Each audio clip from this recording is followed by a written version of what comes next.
E vamos então começar a pensar e refletir. Aí nós, nem sempre todo mundo conseguiu entender muito bem, né?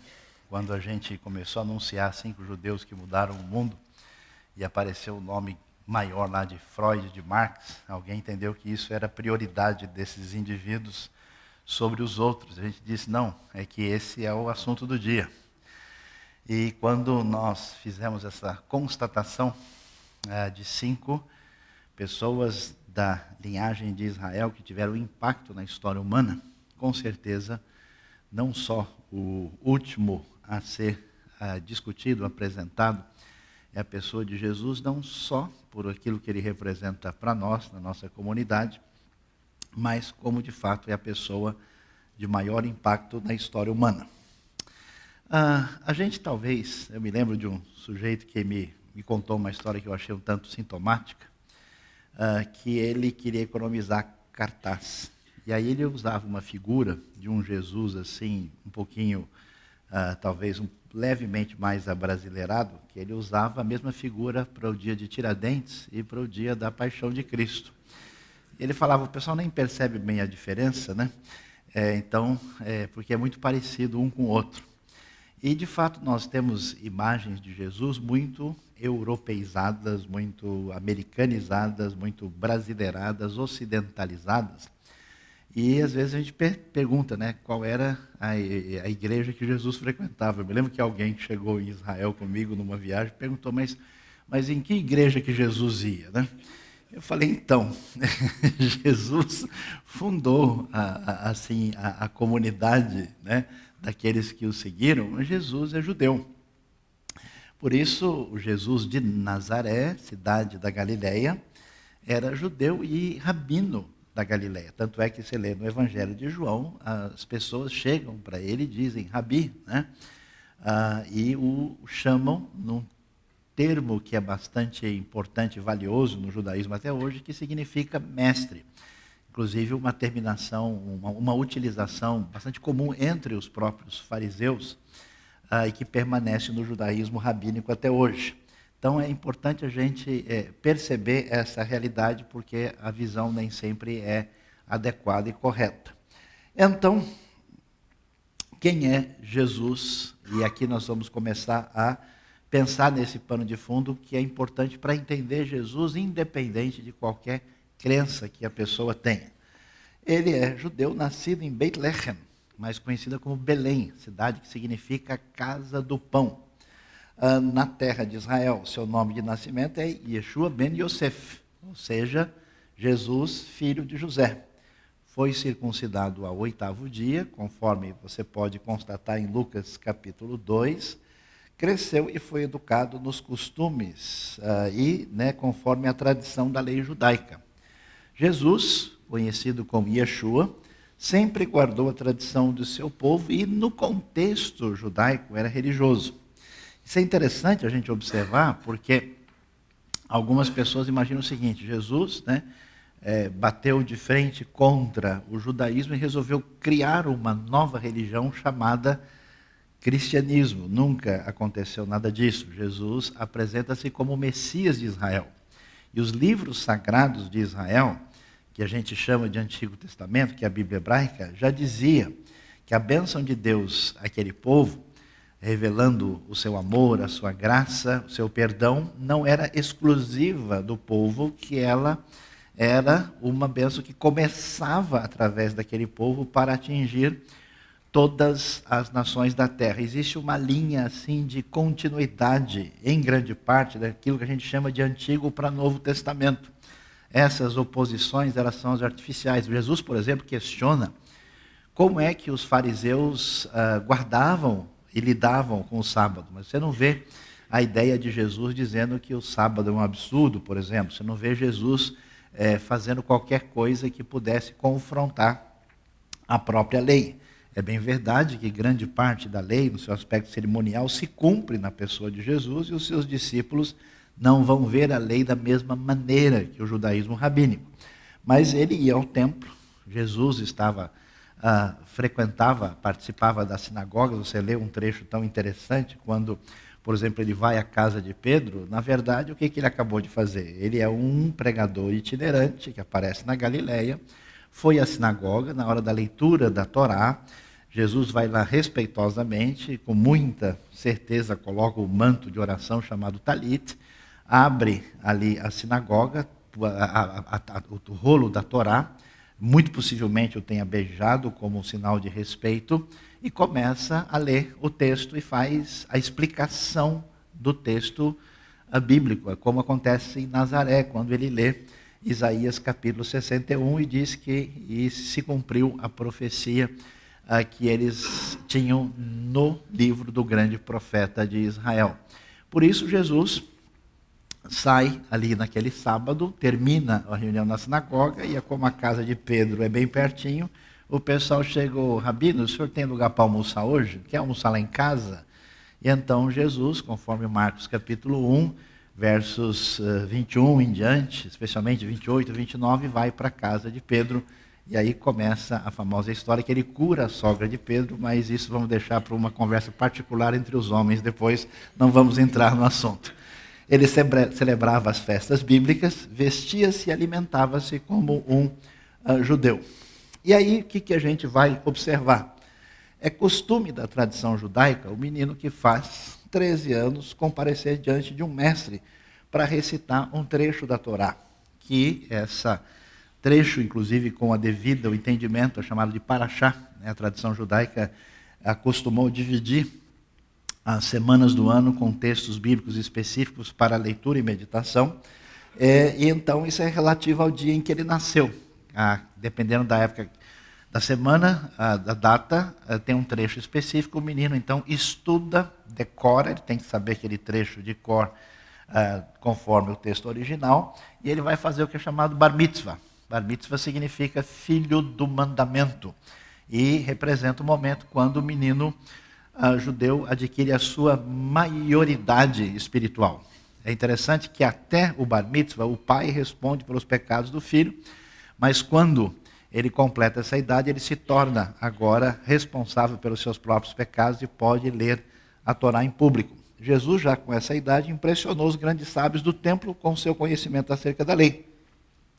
Quando Jesus conversa com os sábios, isso ocorre na ocasião do seu bar mitzvah. Não é sem razão que Jesus tem 12 anos indo para 13, porque que ele é destacado lá em Lucas 2:46, porque ele está exatamente no momento crucial, porque, conforme João diz, ele vem para os que eram seus, ele vem para ser o Messias. Então, essa compreensão é fundamental para a gente poder entender o Jesus, não só do ponto de vista da reflexão teológica mais detalhada, mas o Jesus histórico, e como o nosso tema são 5 judeus que mudaram o mundo, entendendo Jesus como esse rabino da Galileia. A próxima questão importante que precisa ser considerada é a questão da confirmação histórica. É muito comum na conversa popular as pessoas dizerem: não, mas esse negócio de Jesus, ninguém sabe nada.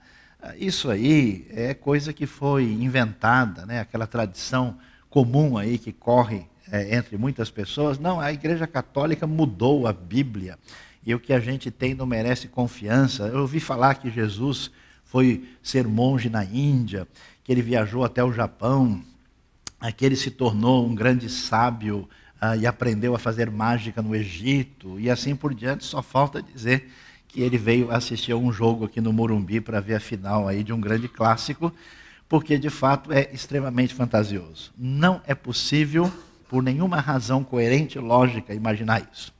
Por que essas questões são relevantes e importantes? Porque algumas publicações, como essa que aparece aqui, ela, com frequência, elas acabam trazendo discussões para um público não especializado, falando como se isso fosse fato ou discussão séria, e que na academia não é séria, em grande parte dos casos, e tenta apresentar questões assim de ordem completamente sem fundamento, e tentando sugerir que isso é uma abordagem mais científica contra uma abordagem simplesmente dogmática e religiosa. Não é o caso, né? Nós vamos então observar o assunto. Será que a gente pode falar de Jesus com base em quê? O que nós temos de concreto sobre o Jesus que andou na terra de Israel no primeiro século da era cristã?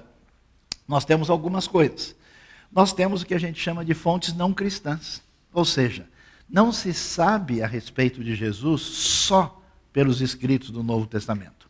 A pesquisa histórica identifica alguns autores importantes que falam com clareza a respeito de Jesus e da sua existência, destacando aí pelo menos 3.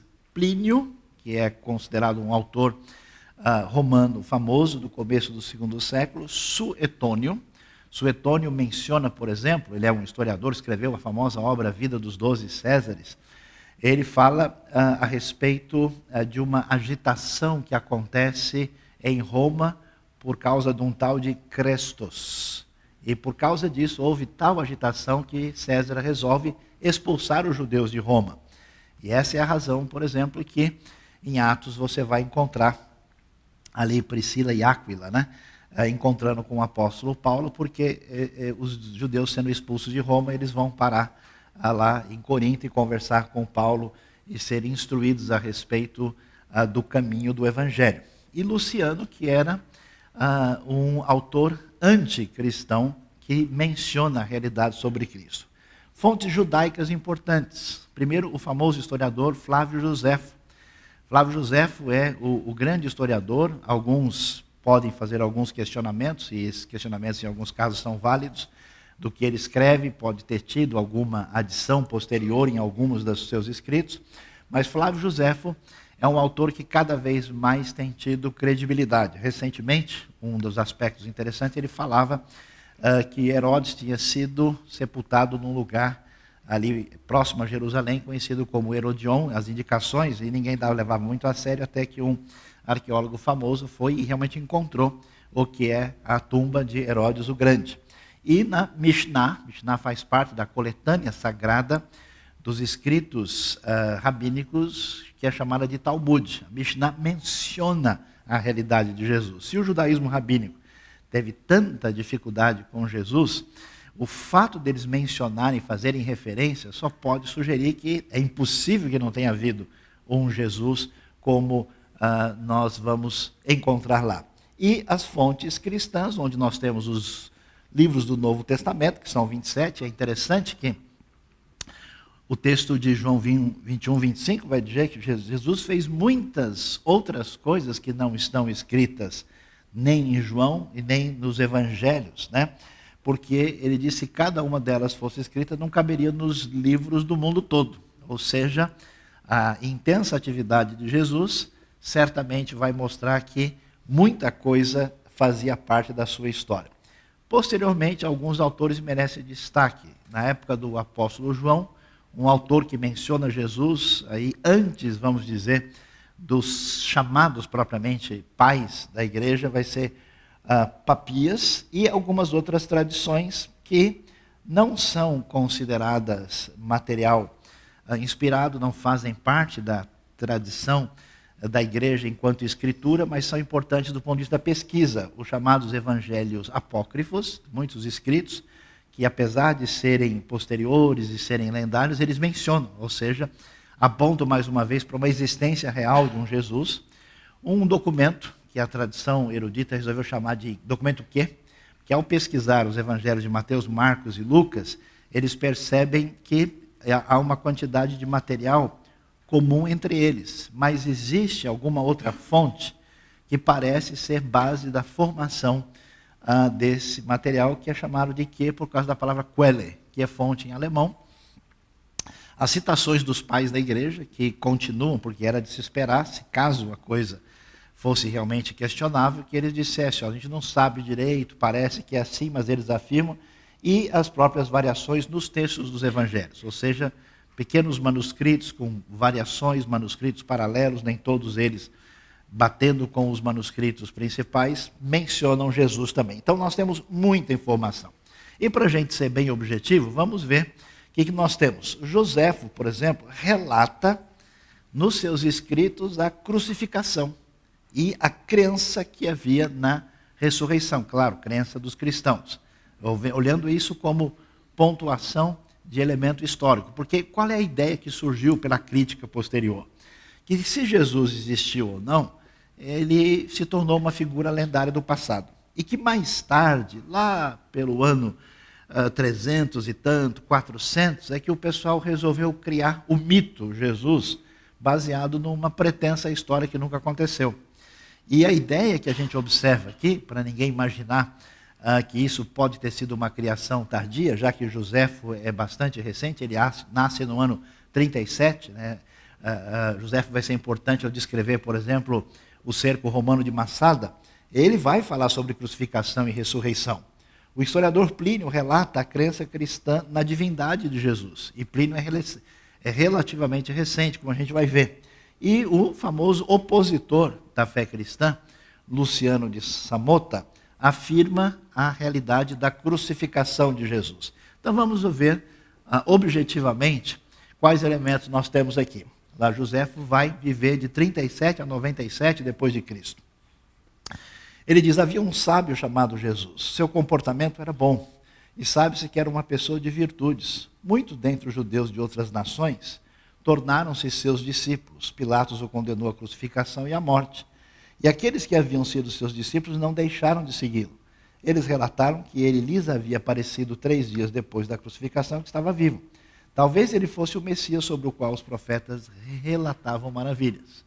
Então, isso é um relato ainda do primeiro século, encontrado nos escritos de Flávio Joséfo. Não sei se todo mundo lembra bem, Flávio Joséfo é um historiador judeu.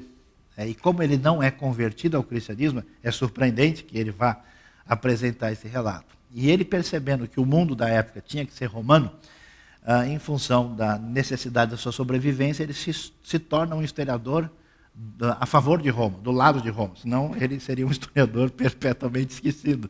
E, portanto, a sua obra, né, as antiguidades judaicas, são muito importantes para entender esse ambiente. Plínio, na carta que ele escreve ao imperador Trajano. Trajano é imperador aí depois de Domiciano, no começo do 2º século. Ele diz o seguinte: os primeiros cristãos tinham o costume de se reunir antes do amanhecer num certo dia, quando então cantavam de modo responsivo versos de um hino a Cristo, tratando como Deus, e prometiam solenemente uns aos outros a não cometerem maldade alguma, não defraudar, não roubar, não adulterar, nunca mentir e a não negar a fé quando fossem instados a fazê-lo. Isso é um relato muito, vamos dizer, antigo, do início do 2º século, e que aponta com objetividade a realidade sobre Jesus como figura dentro da história. Luciano de Samota, que é um autor grego do século II, opositor da igreja, e que, como acontece nessa época, eles começam a perceber o crescimento da fé cristã e desprezar os cristãos e fazer pouco disso. Ele vai dizer o quê? Os cristãos, como sabes, adoram um homem até hoje, o personagem distinto que introduziu seus rituais insólitos e foi crucificado por isso. Os cristãos são todos irmãos desde o momento que se convertem. E isso era um escândalo tremendo, né? Porque a sociedade dividida, onde os escravos têm o seu lugar, as pessoas que são patrícios estão acima, os plebeus são inferiores. Imagina o que é todo mundo dizer: você é meu irmão. Que irmão, coisa nenhuma, você é meu escravo. Então, eles negam os deuses da Grécia, né? Por isso foram acusados de ateísmo e acusados de canibalismo também, porque eles diziam que comiam, né, a carne de Cristo, e acusados de incesto, porque o sujeito era casado, sua mulher, e depois ele chamava minha irmã. Como assim é irmã e mulher ao mesmo tempo? Tem alguma coisa errada nessa história. E adoram o sábio crucificado e vivem segundo suas leis. Então, é para a gente observar, espero eu de uma vez por todas, que muita gente que fala alegremente a respeito de Jesus e tenta sugerir que tudo que temos de Jesus é lendário, isso não tem sentido. A Universidade Hebraica de Jerusalém, onde os estudantes não têm nenhuma afinidade com a expressão da cristandade, da fé cristã. Existem estudos sérios a respeito do Novo Testamento, estudos acadêmicos, e mesmo num contexto judaico e às vezes judaico, até mesmo liberal, hoje ninguém em sã consciência diz: Jesus é uma invenção da história, isso nunca existiu. Isso é a coisa do passado, de uma erudição que não faz o mínimo sentido. Agora, a realidade de Jesus ainda se torna mais impactante através do estudo que provém da arqueologia. É uma coisa importante, pouca gente sabe disso, mas a arqueologia é uma coisa recente. Muita obra erudita do passado foi escrita sem uma pesquisa objetiva que a arqueologia trouxe. E a arqueologia cresceu de modo significativo nos últimos 50 anos, e especialmente nos últimos 20 anos, por causa do desenvolvimento da tecnologia em apoio à pesquisa arqueológica. Então a arqueologia confirma a existência do procurador romano Pôncio Pilatos, protagonista na sentença de Jesus. Atenção, isso só foi confirmado oficialmente por documento em 1961. Antônio Frova, um arqueólogo italiano, escavando Cesareia, encontrou a placa comemorativa com o nome explícito de Pôncio Pilatos, que pode ser confirmado para quem visita o Museu Arqueológico de Israel. Surpreendente, encontrar o ossuário do sumo sacerdote Caifás. Isso é recente, fazem 20 e poucos anos. Uma escavação em Jerusalém. Imagina só, os ossos do rapaz estavam dentro da caixa com o nome dele. Papel aceita tudo. A Bíblia tem isso aí, como é que eu sei se aconteceu ou não? E a gente sabe, Caifás acusa Jesus quando Jesus é aprisionado e diz que ele blasfemou conforme o relato dos evangelhos em Mateus 26. Uma coisa interessantíssima, um decreto que é chamado Decreto de Nazaré.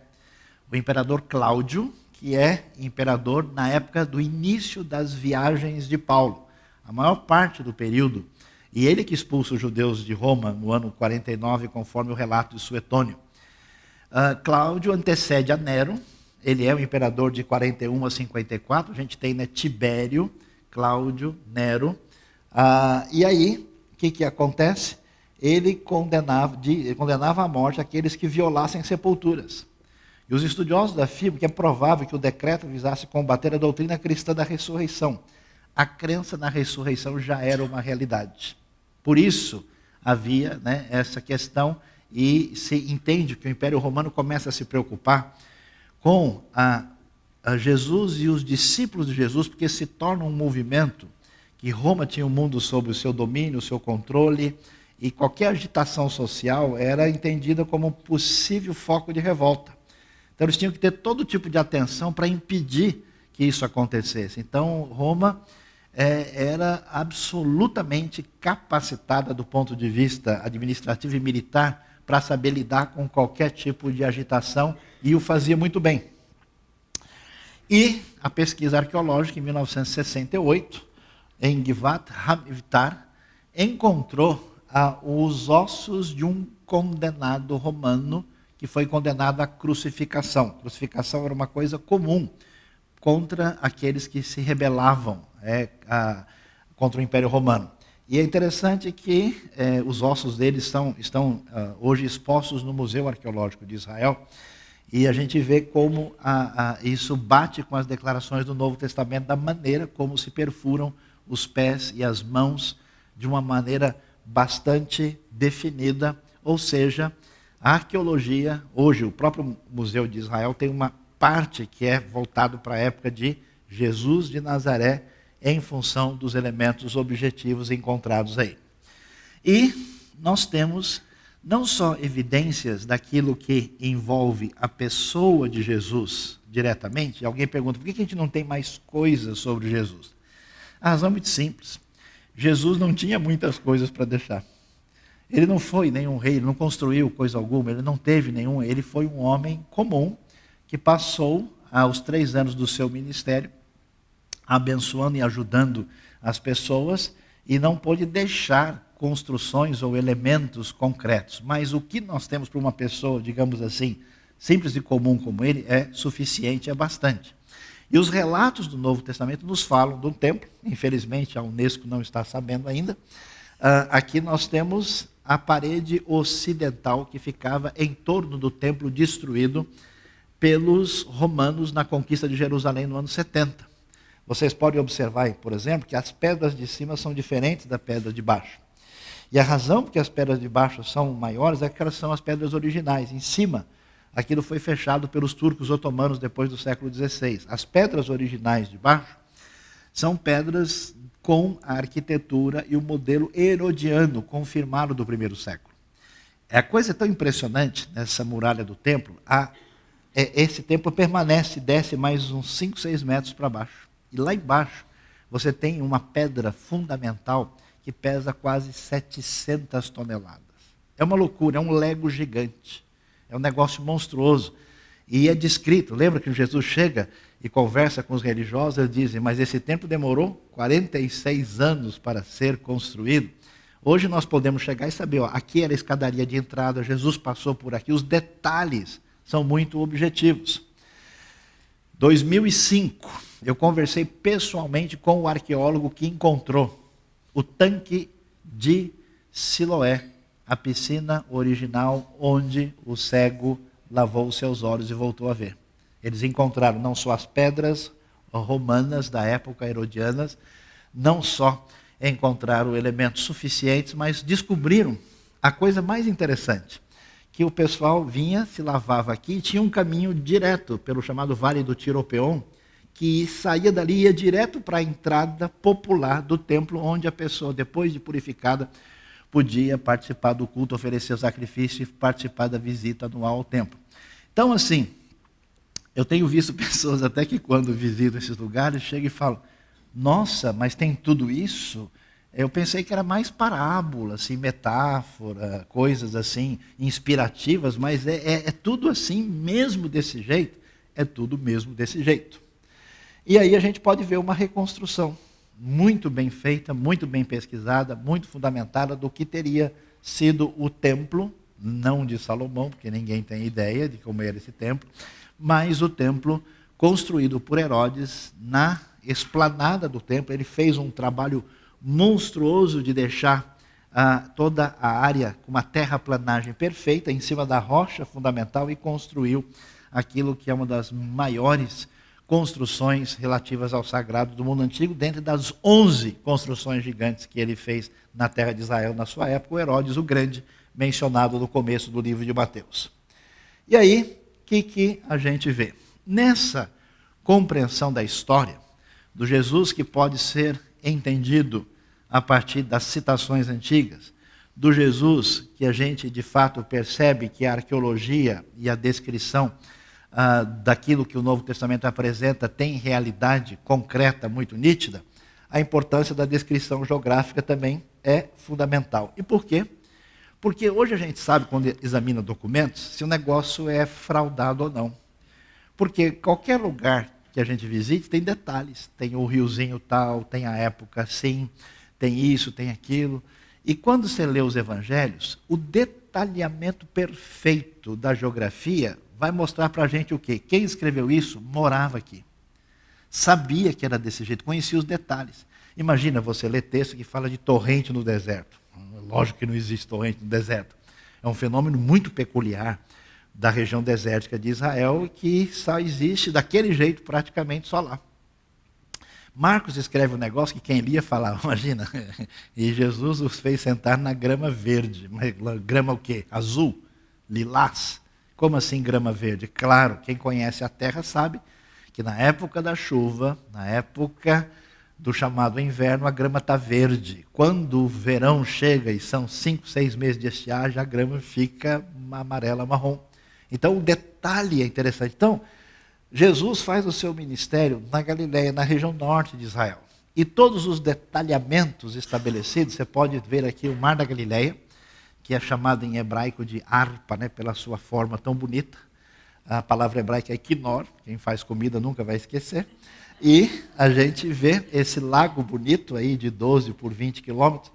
As cidades que aparecem aí, a gente pode ver, olha lá, a cidade de Magdala, que está ali, onde que foi escavada faz 2 anos. É a cidade de Maria Madalena. Descobriu-se um monte de coisa importante. Corazim, Betsaida, Cafarnaum, ou seja, uma série de lugares detalhados que aparece no ministério de Jesus, hoje você pode até assim acompanhar de perto. Você imagina, ó, foi daqui para ali. O negócio foi exatamente nesse lugar. Durante o século, especialmente 17 e 18, mais no século 18 e também 19, alguns autores críticos começaram a dizer: o Evangelho de João é tão diferente, ele tem uma elaboração tão teológica, ele deve ter sido escrito 300 anos depois, por uma pessoa num outro contexto. E o que convenceu as pessoas de que isso não podia ser verdade foi o argumento geográfico. Porque João conhece demais. Quer dizer, é como alguém que entra numa casa e o cara fala: olha, é o segundo quartinho à esquerda na gaveta do meio. Como é que a pessoa sabe disso? Só sabe se ele tiver vivido ali. Então, os argumentos são muito positivos. Por exemplo, quem vai em Jerusalém e estuda a semana última de Jesus, é coisa até de arrepiar, sim. A gente pode ver direitinho onde é que Jesus estava. Cada lugar que ele pisou. A entrada da cidade, quando ele vem de Betfagé, número 1, é lá, do lado, ali onde está o Monte das Oliveiras, da parte oriental da cidade. A purificação do templo acontece quando ele entra, pelo que está escrito ali perto do número 2, quando ele vai entrar na cidade, inclusive ele entra no Domingo de Ramos, a purificação ali em cima, na esplanada do templo, no lugar que aparece o número 2. O dia de ensino, quando ele vai falar sobre o templo, é no número 3, ali perto do pórtico de Salomão. Na quarta-feira, nada é registrado, o texto bíblico não dá detalhe do que aconteceu. Na quinta-feira, Jesus muda, e a mudança é significativa. No meio, entre o número 1 e o 2, tem um vale, que é o vale do Cedron, onde você desce do Monte das Oliveiras até lá embaixo, até subir. E aqui, no 5, quando acontece a cerimônia da Páscoa, que Jesus está lá no cenáculo com os discípulos, isso é no chamado hoje Monte Sião, na parte elevada, na parte rica da cidade de Jerusalém, onde as coisas aconteceram. E era exatamente o bairro, a descrição bíblica é perfeita. Era o bairro das pessoas que eram da classe sacerdotal, onde os romanos viviam. E aí você tem a condenação, a crucificação que acontece logo ali do lado, você pode visitar e ver os lugares lá embaixo, onde Jesus foi realmente preso, onde estava a casa de Caifás, onde está a chamada igreja do Galicanto hoje. E aí nós temos a crucificação acontecendo, Jesus acaba voltando para o Monte das Oliveiras, aqui não está, e 7, o lugar provável do sepulcro de Jesus, ali, como a gente pode ver, na sexta, sábado e domingo, e onde acontece a ressurreição. Ou seja, a ideia não é fantasiosa, a ideia não é construída em cima do nada, a descrição detalhada surpreende. E alguém pode dizer: tudo bem, o pessoal era bom de geografia, mas até ir acreditar que alguém levanta da sepultura já é um outro departamento. O pessoal mora lá, eles conhecem, fizeram, colocaram no Google Maps, eles tinham o Waze da época, descreveram direitinho. Mas a ressurreição, como é que é esse negócio? O que é importante a gente entender?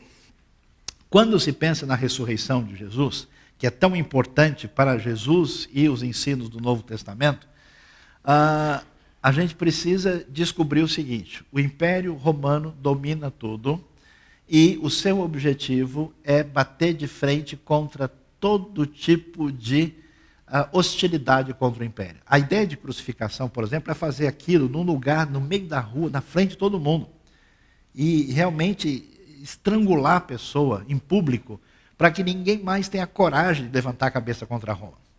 E os romanos estão por aqui com os judeus. Eles não aguentam mais, porque esses judeus são muito chatos. Todo mundo aceita a escravidão numa boa, e esses caras começam a querer agir como se eles fossem mais importantes que os romanos. Em todo lugar que o soldado romano vai, ele arruma um monte de namorada e tal, e as mulheres judias não nem olham para a cara do romano. O judeu chama o romano de cachorro. E ele não aguenta mais esses caras, essa petulância desse povinho inexpressivo. Todo mundo baixa a cabeça para Roma, adora os deuses de Roma, chama o imperador divino, eles dizem que não pode.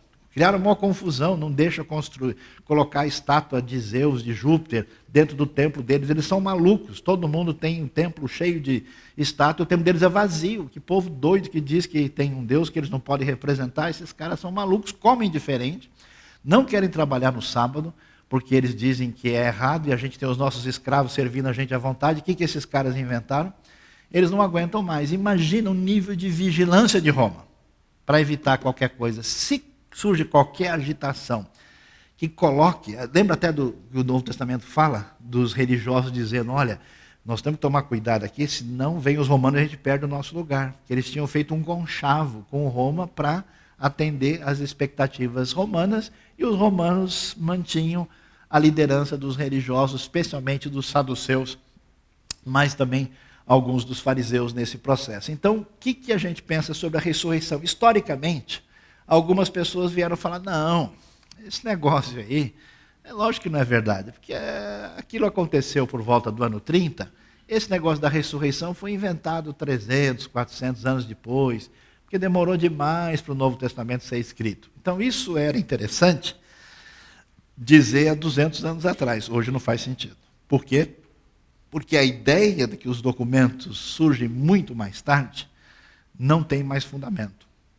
Foram encontrados uma série de papiros muito antigos. Alguns papiros que têm 50, 60 anos depois da formação do Novo Testamento. E mesmo autores que não são nada religiosos, hoje concordam que todo o Novo Testamento está pronto no primeiro século. Alguns acham que talvez alguma coisinha foi no começo do segundo século. Mas antigamente o pessoal dizia, não, isso aí foi escrito no ano 300 e tanto. Isso não tem sentido. Existe um autor famoso, liberal, que não acredita em nada, que escreveu um livro chamado Redating the New Testament. O seu autor chama-se John Robinson. E esse autor escreveu dizendo o seguinte, eu acho, atenção, que todo o Novo Testamento foi escrito antes do ano 70. Então dizer que isso surgiu depois, hoje, na academia não tem o mínimo sentido. A outra ideia é que, quem sabe, até aconteceu alguma coisa. Mas o que aconteceu? O corpo de Jesus estava lá, o pessoal quis inventar alguma coisa e, para inventar, roubou o corpo, escondeu. A ideia até é plausível, mas será que faz sentido? Os romanos roubariam o corpo para quê? Se eles tivessem roubado o corpo, e faria sentido se o fizesse, seria para depois, publicamente, quando o movimento dos discípulos de Jesus estivesse agitando, botar o corpo lá, pessoal, vocês deixam de ser tonto, está aqui. Paulo escreve com clareza, se Cristo não ressuscitou, vã é a nossa fé. E nós somos as pessoas mais sem noção do mundo. Bíblia na linguagem de amanhã, né? Foram os judeus poderiam roubar o corpo? Bom, se os judeus roubassem o corpo, pensando nos judeus aqui, rabínicos, os que se opunham a Jesus, porque os outros discípulos também eram judeus, e Jesus também, eles o fariam para quê? Só se fosse para depois chegar, na hora que o pessoal tivesse, lembra que os apóstolos estão pregando em Jerusalém, e as autoridades chegam, olha, e nós já falamos para vocês não ensinarem no nome de Jesus. A coisa era mais simples, falou assim, vocês estão ensinando o quê? Olha aqui, nós trouxemos para vocês verem, porque a gente escondeu para mostrar na hora certa. Ou, será que foram os discípulos de Jesus? Essa hipótese seria mais razoável. Os discípulos poderiam pegar o corpo, esconder, e ele ressuscitou. Mas aí a coisa fica complicada. Se você inventa uma mentira dessa para prestigiar o seu grupo, ela vai bem, até a hora em que você começa a ter prejuízo, né? A pessoa entra numa sociedade, quando ele percebe que ele vai falir, ele fala, bom, deixa eu pensar de novo sobre o assunto. Quando ele é crente, ele fala, deixa eu orar para ver o que Deus revela, né? O que acontece? Se eles tivessem feito isso, quando chegou a espada, quando chegou a hora de escolher a vida e a morte, quem é louco o suficiente de seguir um negócio que ele mesmo inventou, que não dá futuro nenhum? Isso poderia acontecer talvez por um maluco, mas isso não teria condição. É impressionante que na época de Jesus, vocês não sabem quantos messias apareceram. Jesus é apenas mais um, historicamente falando, e como é que o movimento desse homem chamado Jesus de Nazaré vai ter o impacto que ele tem. Bom, o outro problema é GPS errado e CEP indevido. Já sei, os caras foram no túmulo errado e olharam lá, olha, está vazio. Pronto, ele ressuscitou. Bom, se fosse esse o caso, né, que eles tivessem errado, o texto bíblico vai mostrar que os soldados estavam guardando o túmulo. Será que os soldados também não tinham endereço? Todo mundo foi para o mesmo endereço errado, né? Que coincidência impressionante. E se fosse essa a questão, a coisa seria simplesmente resolvida diante da agitação popular de ir ao túmulo certo e dizer, os romanos teriam que ter o controle da situação e sabiam onde é esse túmulo. E o túmulo descrito é uma raridade, porque é um túmulo de alguém rico. Não tem milhares de túmulos de gente rica em Jerusalém antiga. no lugar próximo ao monte chamado Gólgota. As descrições são muito detalhadas, não há muitas, na verdade só existem 2 opções plausíveis. Tá bom, se nada disso é verdade, quem sabe os discípulos estavam vendo coisas porque eles estavam emocionalmente desequilibrados. Houve uma alucinação. Eles estavam tristes, chocados com a morte, eles estavam vendo Jesus onde Jesus não estava. No primeiro momento, talvez fosse possível. Mas essa alucinação, ela não pode durar muito tempo. E ela pode, talvez, acontecer com uma pessoa mais desequilibrada. Mas ela não alcança várias pessoas. O texto de 1 Coríntios vai dizer que Jesus foi visto por 500 pessoas ao mesmo tempo. Então, o fato de alguém estar alucinado dividiria a comunidade cristã. Imagina, a Bíblia vai dizer que os próprios discípulos não acreditaram direito, né? Tomé chegou, eu não acredito de jeito nenhum. Quer dizer, se tinha, em tese, pessoas alucinadas, tinha gente que passava longe dessa proposta, a hipótese da alucinação não faz sentido. A outra ideia, que talvez fosse mais interessante para alguns, é que a morte de Jesus foi uma morte aparente. Ele passou mal, né? Teve lá, talvez, uma catalepsia, pegou uma gripe mais forte, ele ficou desacordado, desmaiado, mas não morreu direito. E aí ele levanta e aparece, e aí diz, eu ressuscitei. Isso é muito estranho, porque como é que alguém, vigiado por soldados romanos, num túmulo, com uma pedra gigante, pesando 2 toneladas, fechando o seu túmulo, depois de passar por todo esse processo de sofrimento cruel dos romanos, que quem conhece tudo que envolve a crucificação, vê que isso não faz o mínimo sentido, como é que essa pessoa, depois, sem cuidados médicos, sujeito à infecção, fica lá num túmulo durante um bom tempo, depois sai forte, pronto para a academia, tira uma pedra de 2 toneladas, fica limpinho logo em seguida, porque em Jerusalém tinha várias academias para o cara se preparar, inclusive, né, fez tudo direitinho, e vence os soldados romanos, e vai lá e se apresenta, eu ressuscitei, e assim, isso é absolutamente sem sentido. E talvez aquilo que poderia ter mais sentido para muitas pessoas é o que acontece com a ressurreição, teria sido uma mentira intencional. Ou seja, os discípulos sabiam que não era verdade, eles estavam defendendo o grupo, estavam agindo por razões sociológicas, e eles estavam com receio, então, vamos, já que o homem morreu, vamos inventar um negócio aqui para segurar as pontas. E que eles teriam criado a história para os seus interesses pessoais. Quer dizer, a ideia é complicada porque, de novo, a coisa mais fácil que tem é você localizar o corpo de alguém que teria sido um problema social muito grande. Para que eles fariam isso? Para depois morrerem? Várias pessoas iam manter uma mentira, mesmo em face da perseguição e morte dos discípulos de Jesus, todos morrem martirizados de maneira bárbara. E muitos anos depois da ressurreição. O que morre melhor é o apóstolo João. Ele morre apenas preso na ilha de Patmos, numa situação de refém do Império Romano. Não haveria nenhum sentido em pensar em Jesus na sua ressurreição, considerando as hipóteses levantadas. Então, diante disso, a pergunta para a gente deve ser, e eu conclamaria a todos aqui, porque com o tempo, né, a gente está mais interessado em personagens da história da igreja, em teólogos favoritos, em autores evangélicos especiais, em pessoas que nos agradam, em correntes de pensamento, e o foco fundamental da nossa atenção deve ser a pessoa bendita de Jesus de Nazaré, que é a pessoa mais importante da história. O que acontece? Não há condição de explicar esse homem. Porque Jesus nunca fez aliança política com ninguém. Ele não era uma pessoa de realidade dominante no círculo religioso judaico. O Novo Testamento até menciona que várias vezes o pessoal quer fazê-lo rei, querem colocar, e ele, pede até para não falarem nada sobre o que aconteceu, porque ainda não é chegado o tempo. Ele nunca escreveu um livro, não há nenhuma memória expressiva a respeito de Jesus em nenhum lugar do mundo pelos seus feitos. Ele nunca teve nada disso. E, no entanto, você olha para o seu calendário e lá tem um número que significa depois de Cristo. o mais cruel perseguidor dos cristãos e odiador do cristianismo, nasceu no ano do nosso Senhor, número tal. É impressionante. Esse judeu que mudou a história e o mundo. Ninguém se compara a Jesus em toda a história da humanidade. Ninguém influenciou, ninguém mais mudou a história de pessoas, a história de nações, a história da civilização e as principais referências que nós temos de vida que chega a nós até os dias de hoje. O que a gente pode dizer? Esse Jesus teve uns ensinos bastante diferentes. Foi ele que deixou mais claro para ninguém, enquanto as pessoas imaginavam que Deus era grande, que Deus é poderoso, que Deus é juiz, que Deus é uma série de coisas, a ênfase nítida de Jesus é que Deus é amor.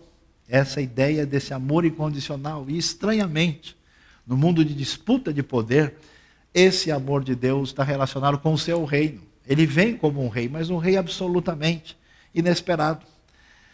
Ele vai ensinar aquilo que vai surpreender todos os homens, que durante o tempo todo a história da humanidade é uma história de guerras, de conflitos, de disputa por poder.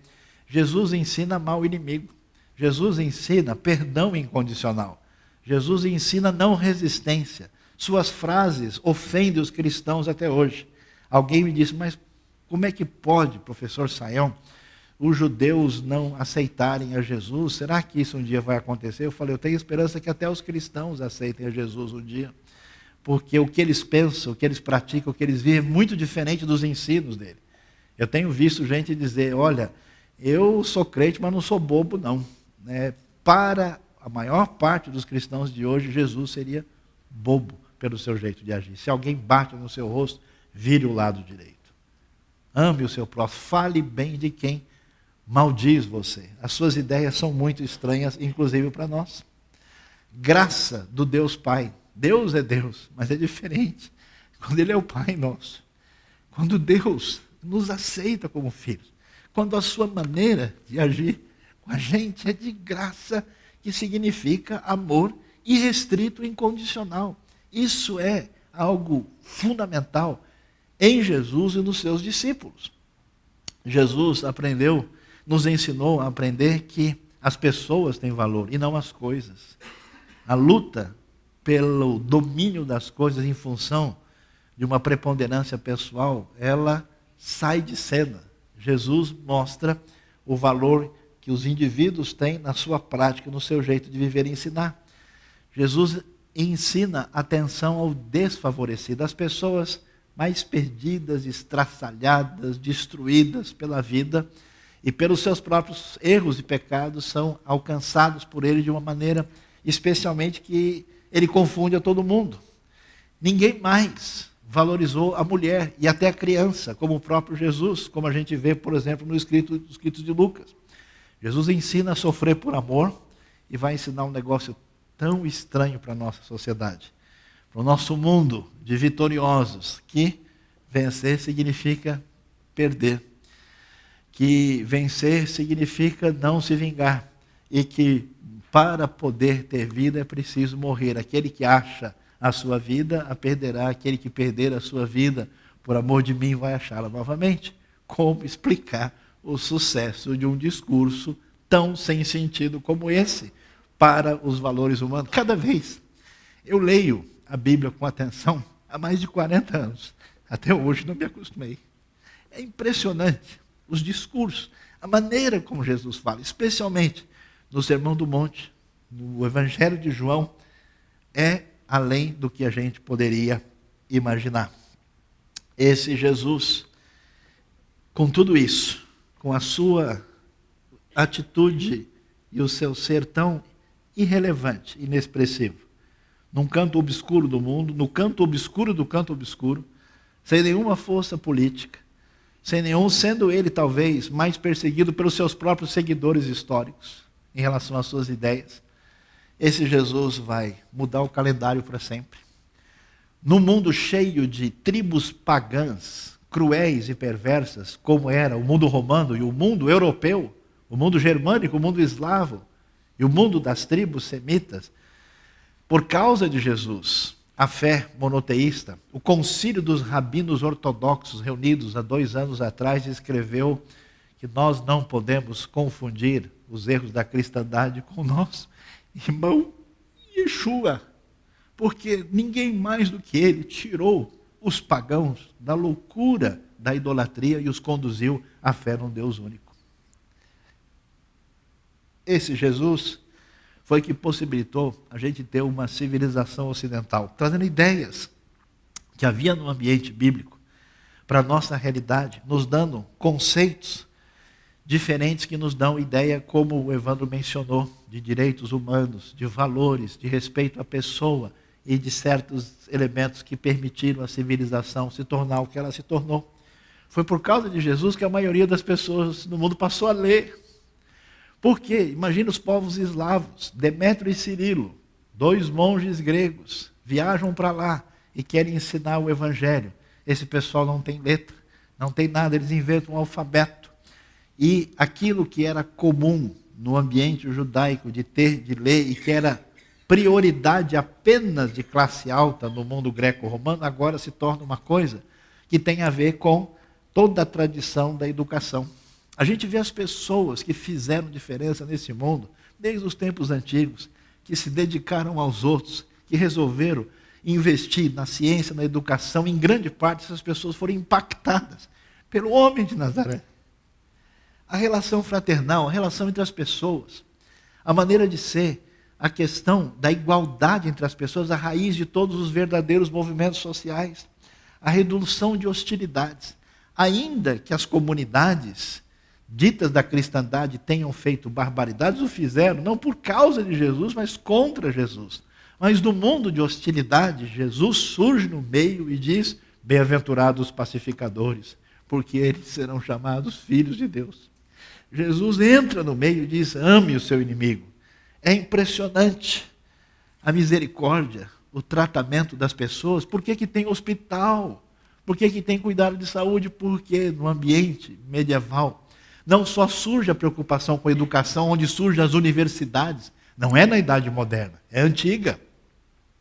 As pessoas se levantam e vão se preocupar. Quando os pagãos jogavam seus parentes pelas janelas, eles pegavam essas pessoas atingidas pela praga e iam cuidar por causa do impacto da pessoa de Jesus.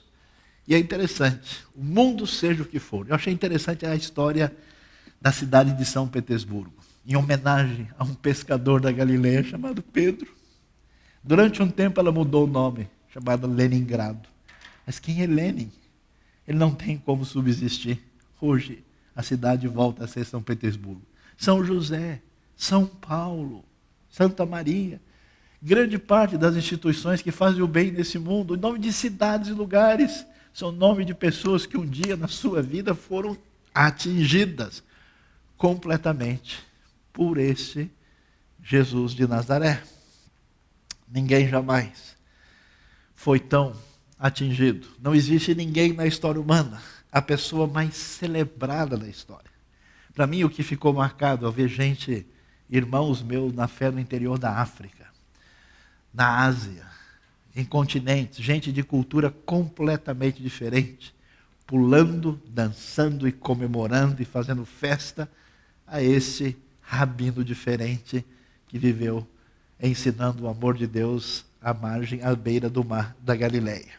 Isso é tão impressionante. Eu separei um texto aqui para a gente caminhar para o nosso desfecho. E esse texto, atribuído a um autor, ele diz o seguinte: ele nasceu em um vilarejo desconhecido, filho de uma camponesa. Cresceu em outro vilarejo, onde trabalhou numa carpintaria até completar 30 anos. Durante 3 anos foi um pregador itinerante. Nunca escreveu um livro, nunca ocupou posição, nunca formou família ou teve uma casa. Não frequentou a faculdade, nunca conheceu uma cidade grande. Não se afastou sequer 300 quilômetros do lugar onde nasceu. Nada fez do que normalmente acompanha o poder. Não tinha credenciais de ninguém. Era simplesmente ele. Tinha apenas 33 anos quando toda a opinião pública se voltou contra ele. Seus amigos fugiram e um deles chegou a negá-lo. Foi entregue a seus inimigos e passou pelo escárnio de um julgamento. Foi crucificado entre 2 ladrões. Quando estava morrendo, seus executores disputavam suas roupas, suas únicas posses neste mundo. E quando morreu, foi sepultado em um túmulo emprestado por um amigo misericordioso. 20 séculos se passaram e hoje ele é a figura central da raça humana. Todos os exércitos que já marcharam, todas as frotas navais que já navegaram, todos os parlamentos que já existiram, todos os reis da terra que já reinaram, colocados juntos, não influenciaram a vida do homem como essa vida solitária de Jesus de Nazaré. Texto atribuído a James Alan Francis, pensando sobre a pessoa de Jesus. E Jesus continua produzindo um impacto tão significativo. Jesus atinge as nações, Jesus atinge gente do seu próprio povo. O próprio povo judeu, que na sua maioria não entendeu Jesus na época, apesar de que tantos os seus primeiros discípulos eram judeus. Hoje, muitos judeus do mundo começam a reavaliar Jesus e fica impressionante o impacto do homem em Nazaré, conforme o rabino Kaufman Köhler, PhD, presidente do Hebrew Union College. Nenhum sistema ético ou religioso, por mais amplo e puro que seja, poderia igualar a eficiência do que esta grande personalidade fez, ficando como nenhum outro, a meio caminho entre o céu e a terra, igualmente perto de Deus e do homem. Yeshua, o auxiliar do pobre, o amigo do pecador, o irmão do companheiro de cada sofredor, o consolador de todos os sobrecarregados pela tristeza, o curador do doente, o levantador do caído, o amante do homem, o redentor da mulher, ganhou o coração da humanidade pela tempestade. Yeshua, o mais manso dos homens, o mais desprezado dos judeus, montou no trono do mundo para ser o grande rei da terra. É muito impressionante o que a gente pode dizer sobre Jesus. Esse Jesus, diz o Novo Testamento, é o profeta, é o Messias, é o Salvador. E eu queria que a gente lembrasse de hoje. Eu acho tão impressionante o soldado romano, que foi chamado para acompanhar mais uma crucificação. Ele já viu várias, ele não estava nem aí. E de repente, aquele pagão adorador de ídolos, acostumado aos bacanais romanos, ao mundo louco do paganismo, chega lá e ele vê Jesus, vê a morte de Jesus, testemunha o fato mais importante da história. Ele é atingido e ele faz a pergunta e responde para si mesmo: verdadeiramente esse homem era filho de Deus. Jesus não é somente um revolucionário, não é só um grande filósofo, um grande indivíduo que fez diferenças sociais significativas. Aquilo que envolve a pessoa de Jesus aparece em Isaías. Ele é o Emmanuel, ele é o Deus conosco, ele é o Filho de Deus. Deus abençoe a nossa vida, Deus abençoe o nosso coração, que a gente receba Jesus com uma atenção diferenciada e que a gente que se proclama como seguidor dele, eu peço que a gente o faça com uma atenção especial. E para a gente encerrar, para a gente fechar isso de maneira definitiva, queria que prestássemos atenção num último pequeno vídeo que vai nos trazer um impacto resumido final da pessoa bendita de Jesus de Nazaré, fechando a nossa reflexão falando do principal judeu que mudou o mundo, a minha vida e a vida de tanta gente aqui.